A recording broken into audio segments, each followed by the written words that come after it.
오늘은 역전의 상황 속에서 라고 하는 제목으로 은혜를 받으려고 합니다. 차동엽 신부의 천금말시라고 하는 이런 글이 있습니다.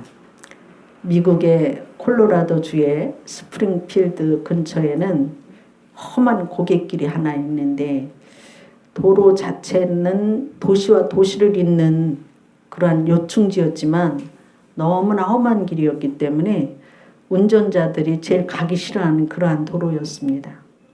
그런데 이 고갯길에 언제부턴가 Yes, you can 그 팻말이 붙었어요.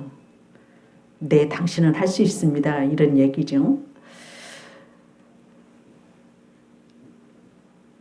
고개 입구에 다다랐을 때 이 팻말을 본 운전자들은 그 팻말을 보고 예전과는 다르게 그래, 나도 할 수 있어 하는 자신감을 갖고 그 길을 통과하기 시작했고 마침내 그 길은 더 이상 공포의 고갯길이 아니게 되어져서 지금은 누구든지 잘 다닐 수 있다고 합니다. 인생이 나 혼자 가는 길이 아니고 날마다 주님의 축복으로 주님이 내 손을 잡고 가고 내가 너와 함께 있다. 이것을 믿는다고 한다면 우리는 무엇이든지 주 안에서 은혜 가운데 살아갈 수 있을 힘을 하나님이 주시는 줄로 믿습니다. 오늘 말씀을 보면 지난주에 이어서 이제 그 다윗이 압살롬의 반란으로 도망가는 신세가 하나님의 은혜로 다시 왕궁으로 돌아오는 그 길목에서 일어났던 본문의 말씀이에요. 그래서 이 말씀에 보면 세 명이 나와요. 다 각각 다른 상황이지만 시므이가 나오고 사울의 손자인 요나단의 아들인 그 다리가 장애였던 무비보셋의 얘기가 나오고 또 바르실라가 나와요. 돌아오는 왕궁의 그 길목에서 다윗이 갈 때와 돌아올 때의 그 차이점이 많이 나타나고 있어요. 돌아올 때의 다윗에게 그 사람들은 자기가 행한 일을 고하게 되어졌고 진심이 드러나는 그 순간인 것을 볼 수가 있죠. 이 말씀을 통해서 하나님은 다윗을 승리자로 세우시고 왕궁으로 돌아오게 하시는 모든 일이 주님의 은혜를 입었기 때문에 들어왔다고 하는 것을 말씀을 통해서 볼 수가 있어요. 여기서 보면 다윗은 첫째로는 하나님의 군대인 마하나임이 된 것은 하나님의 도우심이 있었기 때문에 환공할 수 있었다고 하는 사실이에요. 잠언서 16장 9절의 말씀에 보면 사람이 마음으로 자기의 길을 계획할지라도 그의 걸음을 인도하시는 이는 여호와시니라 이렇게 말씀하셨잖아요. 다윗의 아들인 압살롬은 에브라임 숲의 전투에서 노새를 타고 전투를 하러 가다가 노새는 빠져나가고 긴 머리카락이 상수리 나뭇가지에 걸려서 그만 죽고 마는 것을 볼 수가 있어요. 그는 머리칼이 자랑이었고 잘생긴 인물이 자랑이었고 많은 사람들이 그를 흠모해서 사람들이 많이 따르는 인기가 그에게는 절정이었고 모든 사람들이 볼 때 스펙적으로 볼 때 부족함이 없기 때문에 왕으로 반란을 일으켜서 전쟁을 했던 것을 볼 수가 있잖아요. 그러나 하나님께서는 그것을 무마시키고 다윗에게 승리의 깃발을 들어주신 이유는 뭐냐면 압살롬은 하나님을 찾은 적이 없어요. 다윗은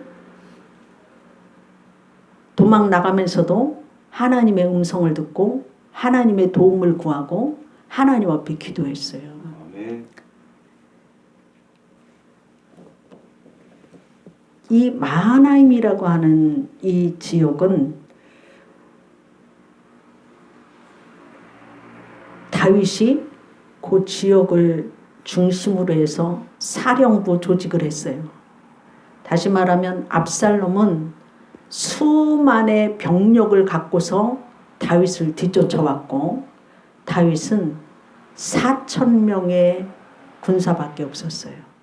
그래서 다윗은 이 4,000명을 백부장 100명을 세우고 1,000명을 세워서 각 지휘관을 세워서 전쟁에 나가게끔 했어요. 근데 다윗의 숫자는 4,000명이고 압살롬의 숫자는 수만이었는데 우리가 언뜻 생각해도 수만이 이기지 수천이 이기겠습니까? 그러나 하나님의 군대인 마하나임이 도우실 때에는 승리했던 것을 볼 수가 있어요. 이 마하나임이라고 하는 이 말은 뭐냐면은 그 지역인데 여러분들이 다 잘 알다시피 야곱이가 외삼촌네 집에서 이제 온 가족을 이끌고 형님한테 가는 고향으로 돌아가는 길목이에요. 그럴 때 형님한테 가서 살려고 형님 집에 간다 그러니까 형님이 안 받아주고 군사를 400명을 데리고 죽이려고 쫓아온다고 하는 소리를 듣잖아요. 그러니까 뒤쪽에서는 외삼촌의 아들들이 자기를 죽이려고 쫓아오고 앞에는 형님의 군사들이 쫓아오고 그랬을 때에 온 가족을 미리 보내고 재산의 모든 가축대를 미리 보내고 나서 야복강가에서 하나님 앞에 무릎 꿇어서 기도해요. 기도했을 때에 하나님의 천사가 나타나잖아요. 내 이름이 뭐냐? 야곱입니다. 이름을 몰라서 하나님이 묻겠어요? 너는 어떤 놈이냐는 거예요. 하나님 앞에서. 우린 겉으로는 다 하나님 잘 믿지만 내 속이 하나님 앞에서 어떠냐는 거예요. 그럴 때에 저는 야곱입니다. 사기꾼이에요. 도둑놈이에요. 자신을 하나님 앞에 드리잖아요. 솔직하게 드리잖아요. 회개하잖아요. 나에게 내가 그런 죄인이지만 나를 축복해 주지 않으면 나는 살 수가 없어요. 하나님이 나에게 축복해 주지 않으면 난 살 수가 없어요. 붙잡고 매달렸어요. 살 수 있는 길은 하나님밖에 없기 때문에 천사가 새벽이 되니까 놔라. 가야 된다. 안 놓잖아요. 축복해 주지 않으면 절대로 안 놓겠다고. 손 놓으라고 환도뼈를 쳐서 환도뼈가 부러졌어요. 얼마나 아팠겠습니까? 그럼에도 불구하고 놓지 않았어요. 그럴 때에 그 야곱이를 축복하고 천사가 가잖아요. 그럴 때에 하나님께서 야복강을 건너갔을 때 형님이 죽이려고 왔지만 야곱의 목을 안고 억을 맞추면서 눈물을 흘리면서 같이 살자고 하잖아요. 변화시켜 주잖아요. 하나님이. 우리를 살리는 분은 하나님밖에 안 계셔요. 그곳이 마하나임 지역이에요.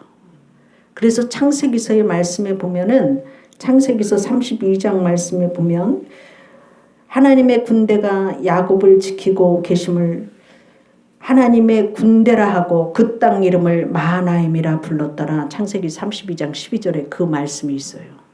그 땅 이름. 그러니까 다윗이 그 땅에 사령부를 뒀다고 하는 것은 무슨 뜻입니까?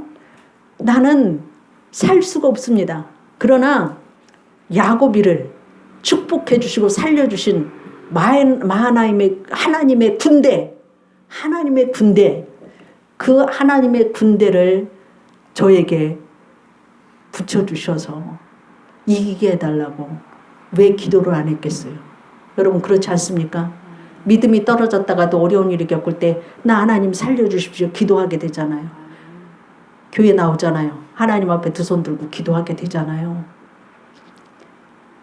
다윗은 그 마하나임이라고 하는 그 지역에서 젊은 시절에 전쟁을 수없이 치렀잖아요.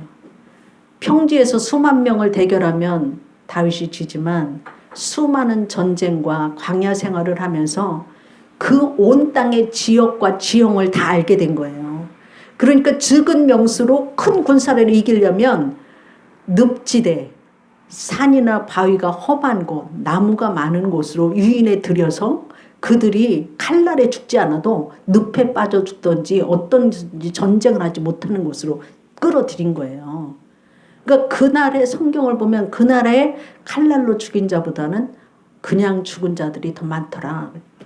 거기에서 압살롬이 지게 된 거예요. 여러분 고난의 길, 광야의 길을 걷는다고 불평하지 마세요. 하나님은 결정적인 순간에 여러분들을 선한 도구로 해서 이기게 하신다고 하는 것을 볼 수가 있습니다. 그래서 사무엘상 17장 47절 말씀에 보면 또 여호와의 구원하심이 칼과 창에 있지 아니함을 이 무리로 알게 하리라. 우리의 전쟁은 하나님께 속한 전쟁이에요. 여러분 우리는 주님의 보혈로 죄씻음을 받고 그리스도의 군사로 부름받은 자는 끝까지 주를 위해서 충성해 나가야 된다고 하는 것을 말씀하시고 있어요. 영적인 싸움에서 승리할 때에 우리의 모든 싸움이 다 이기게 되어질 줄로 믿습니다. 그래서 마하나임의 군대가 되는 여러분들이 되기를 주의 이름으로 축원합니다. 두 번째로 보면 성경에 보면 오늘 시므이와 무비보셋과 바르실레 세 사람이 나와요. 전쟁을 나갈 때 시므이는 다윗한테 저주하면서 돌을 던진 사람이에요. 무비보셋은 누구냐면은 다윗과 요나단 친구였었잖아요. 요나단의 아들인 무비보셋은 유모가 어렸을 때 땅에다 떨어뜨려서 다리가 불구여요. 그런데 이 다윗이 왕이 되고 나서 요나단을 생각하여서 사울의 집안에 누가 남아있나 보니까 무비보셋 하나가 남아있어서 그를 불러서 밥상에서 같이 밥을 먹고 사울의 모든 재산을 무비보셋한테 다 줬어요. 그런데 그 무비보셋에게는 시바라고 하는 나쁜 종이 있었어요. 악한 종이. 그러니까 다윗이 왕궁을 떠나갈 때 이 무비보셋이 같이 떠나려고 나귀에다가 짐을 싣고 이 다윗이 도망 나가는 길에 먹을 것, 입을 것 이런 것을 다 준비해서 실어서 내보내려고 같이 가려고 했는데 다리가 붉으니까 내 마음대로 할 수 없으니까 이 시바라고 하는 종이 이 무비보셋을 떨어뜨려 놓고 자기가 다 준비해서 간 것 같이 다윗한테 나타나 가지고 무비보셋을 중상모략해요. 배반했다 그래갖고.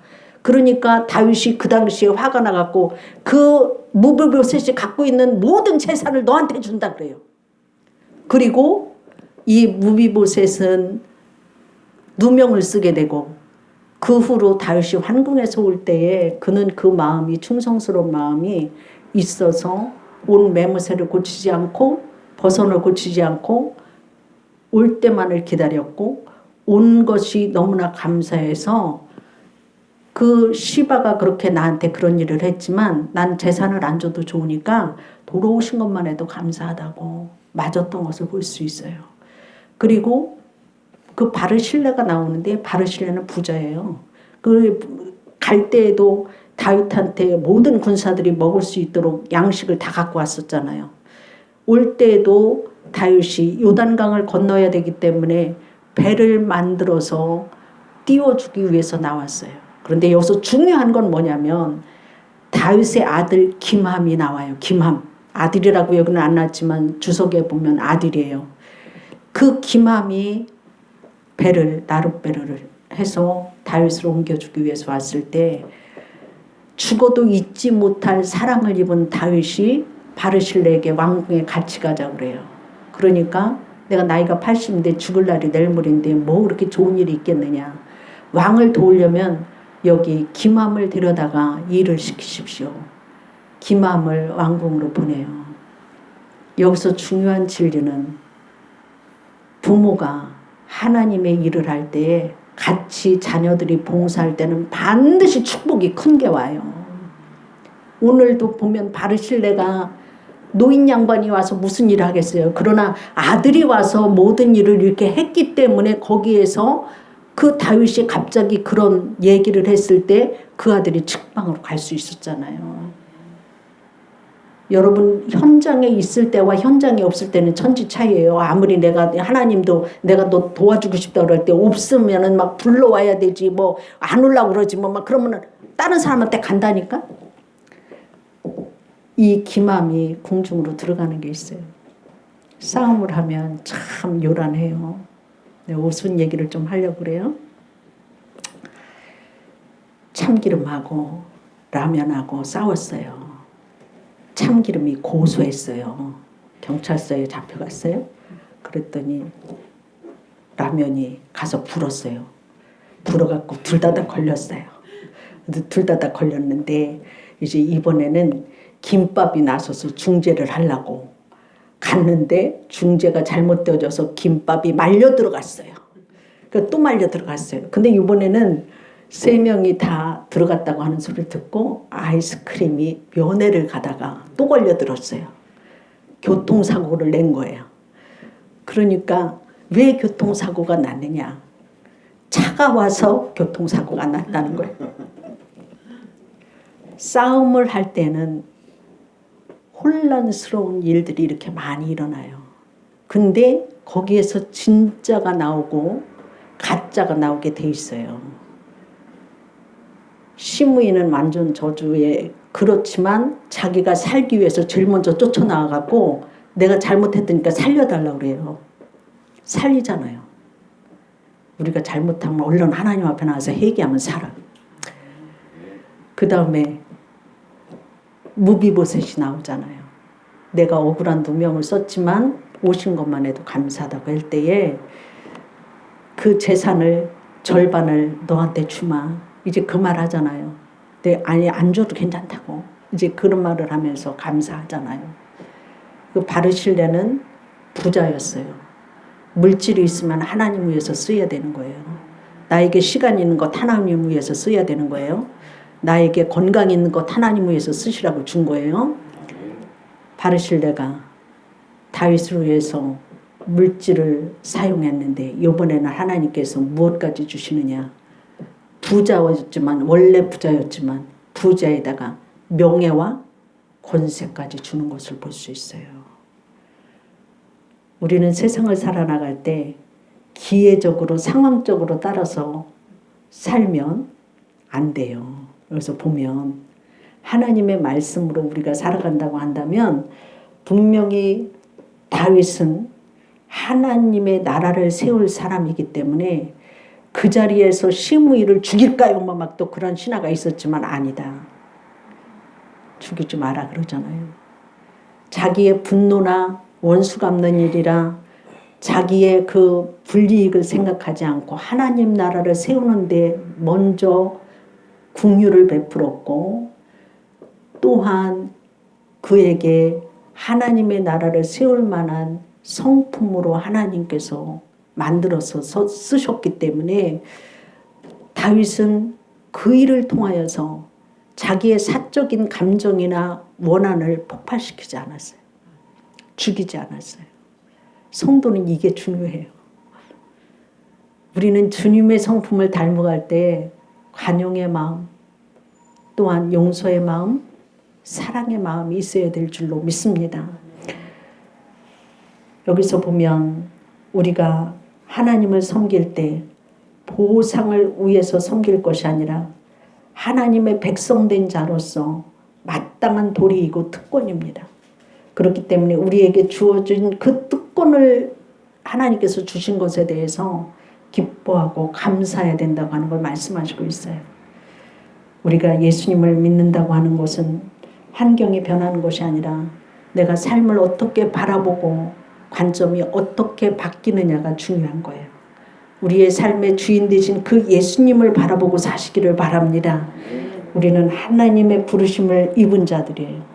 그래서 부르심을 입은 자들은 거룩한 것, 성결한 것, 바른 것을 쫓아 살아야 됩니다. 그래서 여러분이 영적인 것을 추구할 때도 마귀는 여러분을 유혹하여서 믿음에 넘어지는 그러한 경우도 만들 수 있어요.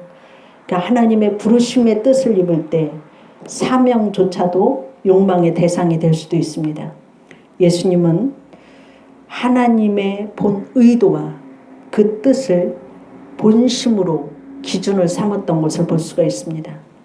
예수님께 우리의 시선과 생각을 맞출 때 하나님 나라가 보이고 하나님 나라를 향해서 갈 수 있을 줄로 믿습니다. 여러분의 소망의 삶을 예수님께 맞추시기를 주의 이름으로 축원합니다. 마하나임의 군사가 되시고 어떤 상황 속에서도 흔들리지 아니하는 믿음으로 승리해 나가는 여러분들이 되기를 주의 이름으로 축원합니다. 기도하겠습니다. 사랑해 주님 감사합니다. 아버지 하나님, 우리의 위기의 상황 속에서도 함께 하시면 마하나임의 그리스도의 군사로서 세움받는 믿음의 사람들이 되어질 줄로 믿습니다. 아버지 하나님, 우리가 잘 되었을 때 교만하지 않게 하여 주시고 어려웠을 때 낙심하지 않게 하여 주시옵시고 하나님 바라보고 하나님의 군사인 마하나임의 군사가 된 것 같이 어디에서든지 흔들리지 아니하는 충성된 자들이 되어지게 하여 주시옵시고 우리의 삶의 상황이 어렵다 할지라도 아버지 우리의 아버지 마음에 진심이 있는 믿음 생활 되어지게 하여 주시어서 하나님의 축복을 받을 수 있도록 도와주옵소서. 변치 아니하는 귀한 믿음 가지고 한 주간도 살아낼 수 있는 우리 성도들 되어지도록 축복하여 주옵소서. 감사하며 예수님 이름으로 기도드립니다. 아멘.